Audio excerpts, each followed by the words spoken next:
আমার জেফারের গান অনেক ভাল লাগে। মানে ও কালকেও বিপিএল এ পারফর্ম করছে। আপনি দেখবেন এত সুন্দর পারফর্ম করছে। আপনি প্রত্যেকটা গান দেখবেন যে ও উড়ায় ফেলছে অডিটোরিয়াম। সবার জীবনে আসলে শান্তি অনেক আচ্ছা। দরকার। আমরা এই বিষয়ে লাইভে আসি নাই তো। মানে লাইভের মধ্যে আপনি নিজে এসে কিন্তু বলেছিলেন আপনার ১ ব্যক্তিগত বছর আগের জীবন কথা। ক্লিয়ার ১ করেছেন। বছর আগের কথা, হ্যাঁ। এখন কিন্তু বেশ কিছু আলোচনা আছে। সেই সম্পর্কে আপনি কি বলবেন দর্শকদের এবং যারা নিউজ ওইটা করছে? সম্পর্কে আমার কাছে মনে হয় যে যত কম বলা যায় ততই ভালো। কারণ একটা জিনিস আমি যেটা শিখেছি সেটা হচ্ছে যে মানে পার্সোনাল লাইফ আর প্রফেশনাল লাইফকে যতটুকু দূরে রাখা যায় তত ভালো। এখন এটা নিয়ে আমার তেমন কিছু বলার নাই। আমার কাছে জাস্ট মনে হয় যে আমি আমার জাস্ট কাজটা ভালো মতো করে যেতে চাই। তা আমরা আম যে শুনতে পাচ্ছি যে একজন সঙ্গীত শিল্পীর সাথে আপনার ফ্রেন্ডশিপ বন্ডিং অনেক ভালো। সেটা কি সত্য কিনা?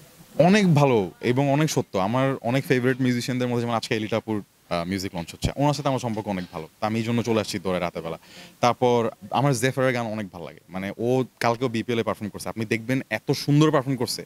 আপনি প্রত্যেকটা গান দেখবেন যে ও উড়ায় ফেলছে অডিটোরিয়ামটা, রাইট?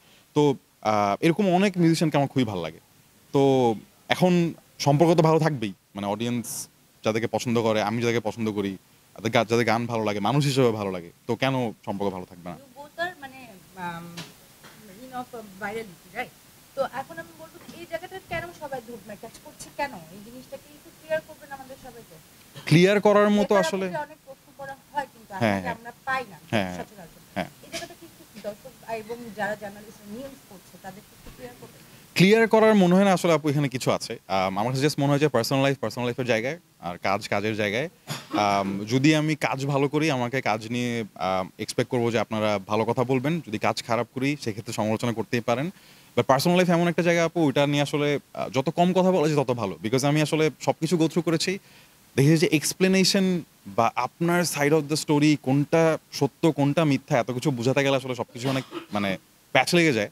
তো ওই প্যাচের মধ্যে যেতে চাই না। আমি জাস্ট আমার কাজটা ভালো মতো করতে চাই। এটাই। সামনে আর কে, কে আসছে শো নিয়ে যদি একটু আমাদের বলতেন এবং নতুন সিজন শুরু হবে। সিজন 8 শুরু হবে। সিজন 7 শেষ করলাম। এখনো পর্যন্ত আমি পুরো গেস্ট লিস্ট জানি না। বাট যখনই আসলে বড় কোনো সিনেমা রিলিজ হচ্ছে যেমন ২-১ দিনের মধ্যে আমরা মেহজাবিন আপুর একটা এপিসোড পাবো প্রিয় মালতী নিয়ে। এটা খুবই আজকে ভালো একটা এপিসোড ইয়াতে হয়েছে। হ্যাঁ, আজকে প্রিমিয়ার শো ছিল। Premiere show. এত সুন্দর একটা সিনেমা আছে। ওই সিনেমাটা নিয়ে যে একটা এপিসোড করতে পেরেছি এটা আমার কাছে খুবই ভালো লেগেছে। সো আম ওটা নিয়ে একটা শো আসবে। সিজন 8 এ আরো অনেকেই আসবেন। সো জানি না পুরো গেস্ট লিস্টটা বাট চেষ্টা করব আসলে যাতে আরো ভালো হয় শোটা।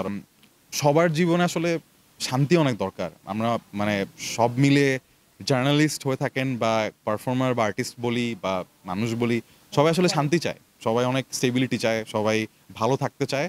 সো আশা করি আমাদের সামনে এমন একটা বছর আসুক যেখানে সবাই ভালো থাকতে পারবে এবং আমরা আরো বেশি হাসতে পারবো এবং মন খুলে আনন্দ করতে পারবো।